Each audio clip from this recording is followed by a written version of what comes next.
Where's the dog? Dog? The dog, loser! You took the dog! That's right, Eve. Get all of this. He's just a dog. I don't know what dog you're talking about. Ugly dog in a cage? So I finally got around to watching the new Superman movie, The Big 2025, and I have to say, it's so refreshing to have a different take on Superman. Having Superman that shows a bit more of his human side, and also just having a different take on the story in general, instead of your classic origin story. But I would be doing a disservice if I didn't talk about one of the greatest haters in this entire film, Lex Luthor. Now, I don't think I've seen the sheer will to hate someone be as strong in any supervillain quite in the way as Lex in this movie. Apart from when Eddie literally prayed to God to kill Spider-Man, levels of hatred I have never seen before. Lex deadass almost stole the whole show from me because of how much of a hater he was to Superman. Like, Mans was blowing me away with how far he would go to kill Superman.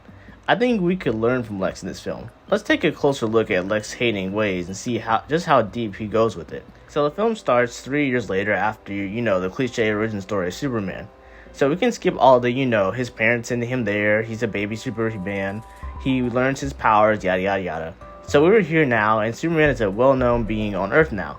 But Superman just got his ass kicked by this dude named the Hammer Bravia. Now you're probably wondering, now who is the Hammer Bravia? Or a better question, what is a Bravia? So this guy goes by the name of Hammer Bravia, has come to Metropolis to get revenge on Superman for interfering with the war that they are having with another nation named Jarhamper. Now I would explain the whole Bravia and Jarhamper nation's conflict, but that is basically a conversation on geopolitics, and it's obvious that James Gunn had some real life inspiration for these two nations. But back to Superman for a second. While he's laying in the snow, bleeding, him and Officer K have something in common here. His doggo comes and his name is Crypto, by the way. And he's so cute. But anyway, he's jumping on him and he's all like, get up, let's go home. And Superman's like, damn, can this dog take a hint?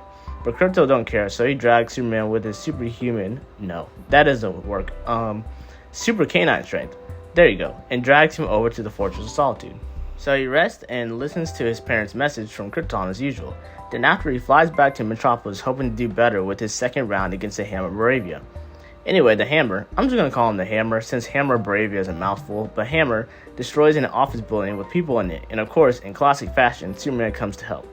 Now, while he's flying over there, we can see who is pulling the strings behind the scene, and it's no other than Lex Luthor. Lex Luthor got a whole ass staff working to help take Superman down, and when the Hammer is flying towards him, he's giving out commands like 12C, 18A and stuff. Bro is giving out fighting move combos to help attack Superman. This is cool, honestly, since it's like Superman is indirectly fighting with Lex without knowing it. But why doesn't Lex just have a controller instead of yelling at his underpaid employees? I would have an RGB PlayStation controller connected to the Hammer, and I would be pulling fighting moves combos like it was Street Fighter. Seems a bit more efficient to me, but anyway. Superman is getting ragdolled around and even being Super Mario 64'd into the ground. Like, nah, what happened? Is this my goat all washed up like this? He didn't even get a hit in. Just absolutely embarrassing. Meanwhile, you got Lex just clapping, enjoying his victory, and the staff celebrating too. One dude even said that they studied all 125 of his fighting moves already. Now that is dedication from Lex right there. Bro spent years of his life to study Superman's fights just so he can beat him that day. Next level hatred right there.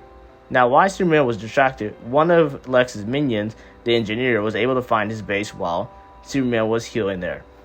And this slip up from Superman is what helps with Lex's next part of his plan to destroy Superman. So Lex and the gang pack up and head to Antarctica to enter the Fortress of Solitude. The door opens and Lex is for some reason dripped out with a fur coat and shades. Now this is another sign that this movie is fiction because Lex Luthor actually has a sense of fashion, which is untrue for tech billionaires in real life. So Lex and the gang pull up and the Superbots are like, wait a minute, y'all aren't Superman. This is a restricted area, get out. But before the bot could do anything, it was completely obliterated by the Hammer. Then the engineer gets to work by destroying the bots with her saw hands. And I have to say, her powers are so dope. She has nanotech all over her body, allowing her to do cool shit like this. And President Armstrong was right. Nanomachines, son! They harden in response to physical trauma. And then you got Lex just walking up all slowly, and even when a saw flies right past his face, he doesn't even blink. I don't know if I'm scared or straight impressed by the level of aura this man has. or the sheer level of confidence to stroll up in Superman's crib knowing that nothing is going to happen to him at all. Add respect the game, because Lex clearly has it. Crypto tries to come in to help, but bless the poor thing, but fortunately was immediately dealt with by the engineer. And then after all that is settled, you got Lex already having a bit of a fit against Superman. If metahumans were erased, then I would say that Lex is definitely the Uncle Ruckus for metahumans, because he absolutely despises, loathes metahumans. Like, look how he talks about Superman. I can't stand the metahumans, but he's so much worse. Superman. He's not a man. He's an it. Like, damn, Lex, take it easy. You're saying some crazy stuff right now. So while Lex is trying to get the message that Superman's parents saved for him, he's sent a little distraction to keep Superman busy.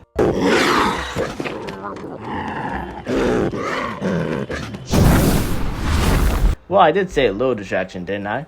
Don't worry, it takes a minute to grow. I'll see you in a few hours. One eternity later. Alright, so we're back, and that little guy has had a huge growth spurt. Superman is trying to save the dog from this giant here, and it won't move. Damn, and they said dogs were smart. Nah, I'm joking. I love dogs. I know they're smart, but not this one. So Superman has to blow it out of the way before he gets crushed. He gets out, thankfully, but what's with all the property damage that had to go along with it? What had it killed Superman to jump out right here instead of getting the construction workers twice to work by getting out here? I'm just saying, be a little bit more considerate. So he's flying and gives the monster a clean uppercut. Side tangent, but the flying scenes in this movie are the best things about this movie to me. It looks so smooth, and the camera work makes the flying look so good, and not incredibly awkward or goofy looking like it did in the Black Adam movie, even though there's a ton of wrong with that movie. So the thing breathes fire at him, and Superman tanks it, no biggie, but the people behind him, nah, they're fine. Maybe they should get out of there, though, because smoke inhalation is no joke. Superman, being a considerate guy, makes sure everyone is okay, though, and then he flies toward the beast, dodging and leaving the flames looking like the Superman I know. Then he goes up in the air and slams down on his face. Now that's much better, that's more like it. After saving someone else, though, 3 other heroes pull up to the fight. We got Green Lantern, my brother, Mr. Terrific, and Hawkgirl.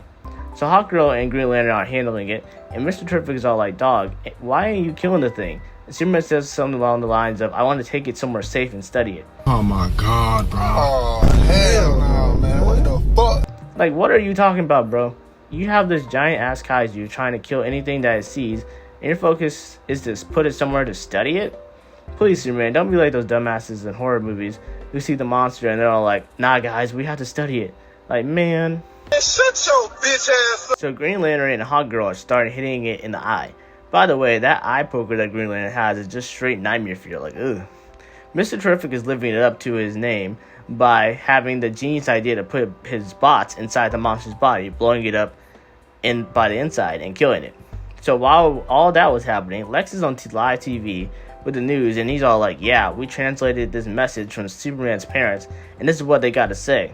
So Lex basically pulls a meet the Grams and goes deep into Superman's past to find out what his parents really said in the message, thus exposing that his parents sent Superman to take over the Earth and not save it. Now Superman is baffled because he's like, wait, I never listened to the second half of that message. This can't be true. So naturally, as quickly people turn on they turn on Superman, and he goes from love to hate it in seconds. Like, damn, people will be switching up quick. Can't trust anybody. He just saved y'all's life like a few minutes ago. Crazy. So Superman goes back to base and realizes that all his stuff is destroyed. His bots, his computer, everything. It's terrible. He asks the bot what happened, and he tells them about Lex Luthor and the gang and how he took the dog. Now, there's one thing I've learned in life. It's you don't ever mess with no white person's dog. John Wick being an obvious example. And like Wick, Superman goes berserk and he pulls up to Lex's office in no time. And you got this lady being like, I tried to stop him. And like, girl, did you see what he did to the door? Sit down, you don't need to defend yourself here. So Superman, looking pissed as hell, is all like, where's the dog, Luthor? And Lex is sitting there all composed and stuff. I swear, he was just giddy inside, realizing how well he was rage baiting Superman right now. He even got his girlfriend in the back recording this mess so that they can post it and destroy his reputation more later. Sensational. And you want to know Lex's response to this? I don't know what dog you're talking about. Ugly dog in a cape. What did you say? Nah, that comment is crazy. I'm shocked Lex didn't take a trip to space after saying that. So after that mess, Superman comes up with an idea to get Krypto back. His plan is to purposely turn himself into Lex so that he will be able to figure out where Lex is keeping his dog. So once Lex brings Superman to his holding area for all of his rivals, Lex decides to drop another fun fact for Superman. So apparently, in order to spark more outrage online against Superman, he got hundreds of literal monkeys to spam social media talking about how much they hate Superman. Like, damn, Lex, you're hating to the next level. You could have done this the easy way with bots, but no, you went out of your way to teach monkeys how to type online and hate on Superman. That is next level hating. You might have outclassed Kendrick with that one. Also, one more thing for the future, Lex, you could have used Snyder fans. They would have easily trashed on Superman, and they would have done it for free. But anyway, Lois Lane realizes that Superman is being held captive by Lex, so she goes to the Justice League, the Justice Gang to help. Green Lantern is like, no, I'm not doing that. I don't do politics or something. Hawkgirl is against it too, since they just see Superman as a criminal. And let me pause for a second. Okay, I kept seeing pictures of Hawkgirl all over Reddit when this movie came out, and I was like, why are y'all fiending over this girl? And now I see her without her helmet. I kinda get it, she is so fine. Latina baddie with super strength. Please chokeslam me because I love the kind of woman that will actually just kill me. Alright, sorry, off track. Anyway, Mr. Terrific agrees and to help Lois, and they head over to the portal where Superman is located. They run into some trouble along the way, and this is where my man's Mr. Terrific gets to shine. While Lois is protected, you can see Mr. Terrific moving like crazy, having his drones taking people out left and right, moving like Yondu with his needle. He got some punches, and once he's done, his drone just ragdolls his dude like man's having a killing streak on fire right now. He flies over Lois and then finishes them off with a high noon ulting hitting the last six dudes with ease. And then he walks on without breaking a sweat. I love Mr. Terrific. I don't keep glazing here. What a badass character. Man's handled them with no problem and with class. Also, just love to see it. Meanwhile, Superman is weak after getting jump scared with kryptonite, but his cellmate, Metamorphosis, decided to help Superman get strong again if he helps him save his son in the opposite cell. They have a deal, and Superman gets to work, busting into the other cell and saving Metamorphosis' son. So Superman gets Krypto and they are on their way out, but Superman gets hit into this river in the pocket dimension. Metamorphosis is trapped in between some guards while they mock him, but then he hits them with a nice splash of acid. Yeah, maybe those guards should have kept their mouths shut, or they would have been splashed with water or something. Superman's struggling to get out, even with the help of Metamorphosis and Krypto, even though Krypto ain't really doing anything. I swear, Krypto, you're adorable, but you're clearly not the brightest one out here. Superman is able to get out though, thankfully, and they escape the pocket dimension thanks to Mr. Terrific opening a portal for them. So before we get to the final fight, I'm just going to summarize all the more talky scenes that led to the final fight. So, Superman has an identity crisis after realizing that the message from his parents made him out to be evil, but then his Earth dad is all like, son, it's okay, the message doesn't determine who you are, and Superman's like, you're right, dad, and he goes back to being who he always was. Lois Lane discovers the truth, the reason behind the war between Bravia and John Harper, and Lex's true intentions, so she sets out to get the news out to everyone. And lastly, that portal they opened up to the pocket dimension ended up creating a rift and is tearing the entire city apart. Isn't that fun? Alright, time for the final battle. Superman tries to fly over and help, but he is quickly tackled and crashed into a baseball stadium. There he realizes he is in a 2v1 with Engineer and the Hammer. Superman suplexes the Hammer, but then immediately after tackled by the Engineer. Once he pins her down, finally he gets punched by the Hammer. Now this fight is already unfair. This is like getting double teamed in Super Smash Bros. There's not much you can do about it. Then the Hammer lifts him up to the sky, uses laser vision, kicks him in the nuts, should be a foul in play, that is unnecessary, and gets shot out of the sky by the Engineer. These wombo combos are going crazy. Got Superman sprawled on the ground like Yamcha. Lex tells the Engineer to fill his lungs with nanobots to choke him out, and look at Lex's face once he does this. Bro's so happy he finally about to kill Superman with that shit-eating grin. I can't stand you! So Superman counters by doing his classic move of going into Earth's atmosphere and then crashing back down on Earth. With this move, he gets rid of the Engineer, so now he's got one more target to go. Also, I want to know if you noticed something. You know how earlier in the fight the Hammer used laser vision when attacking Superman? Well, this was a hint to reveal that the Hammer is actually a clone of Superman Lex made to kill Superman. I know, right? Crazy reveal. No wonder why he lost. He was literally fighting himself.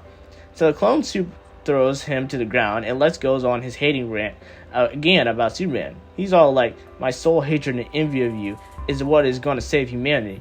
And Lex really starts tweaking out here, giving his punch command, saying 1A to the top of his lungs. Like, damn, bro. You would have thought Superman killed his entire family and how he was tweaking out on Superman right here. And Lex, I got just one thing to say to you. Man, shut your bitch ass up. But while Superman is getting pummeled, he calls in some help. That's right, our boy Crypto is finally gonna be useful. He starts taking out the camera so that they can't control the clone Superman anymore, and Superman can finally get to work. He starts ragdolling the Superman clone, swinging him left and right. He even hit the pose now. You know, he's serious now. He even deals with all Lex's guards in one easy swoop with his laser vision, spinning around and obliterating them in seconds. And with that, Superman won the battle and saved the day. Also, shout out to Mr. Terrific. He was able to close the portal, making sure Metropolis was not torn in half, so joint effort from both of them. Lex is put in jail and all is well as the movie ends. So as usual, James Gunn didn't disappoint with this film, and I'm excited to see what he has planned for the DC Cinematic Universe. And I think this might be a good start in actually making a cinematic universe for DC. If you made it this far, thanks so much for watching. Please like and subscribe if you want to see more, and I'll be back soon. Goodbye.